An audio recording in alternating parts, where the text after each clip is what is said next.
आता थांबायचं नाही मित्रांनो, थांबूही नका, खरंच जा चित्रपटाला. I mean action movie lover वगैरे असाल तर नका जाऊ. कॉमेडी हां, पण रायटिंगविषयी पण इथं मी बोलेल. हे पहा, स्टोरी विषय नक्कीच चांगला आहे, पण रायटिंग ओके. काही काही डायलॉग खूप बोरिंग वाटतात. पण ऑनेस्टली जर तुम्ही मराठी चित्रपटाचे लवर असाल, आणि कारण काय आहे की आपणच सपोर्ट केला पाहिजे. जर खरंच स्टोरी चांगली असेल तर काहीच वाद नाही आहे. काही आता क्षुल्लक डायलॉग, एक दोन डायलॉग्सवर क्रिटिसाइज करण्यापेक्षा मी एवढंच सांगेल, ओव्हरऑल चित्रपटाचा जे कॅरेक्टर्स आहेत ना यार, ते खूप लवेबल आहे. तुम्हाला मजा येईल आणि तुम्ही रुळाल, आपण म्हणतो ना रुळून गेला. तर हां, तो एक प्रकारे even Siddharth fantastic as usual.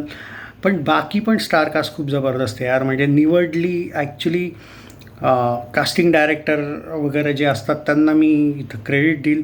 Writing चांगलं आहे चित्रपटाचं, डायरेक्शन ओके आहे, आणि प्रोडक्शन व्हॅल्यू मे बी कमी असावीत.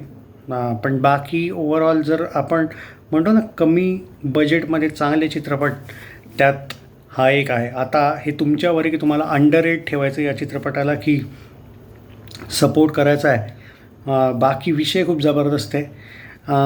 त्यांना जी आता एक्झाम द्यायची, तर त्यात काय होईल काय नाही, ते पास होतील की नाही, आणि त्यात गंमत जम्मत बरीच आहे. म्हणजे त्या एक तऱ्हेने जेवढे ते सहकलाकार दाखवलेत ते पण तुम्हाला मजा येईल यार मित्रांनो. हां, ॲक्शन मूव्ही लवर्ससाठी तर ऑब्व्हियसली नाही आहे, त्यांनी दूर राहावं. आणि बघा यार, तुमच्यावर आहे.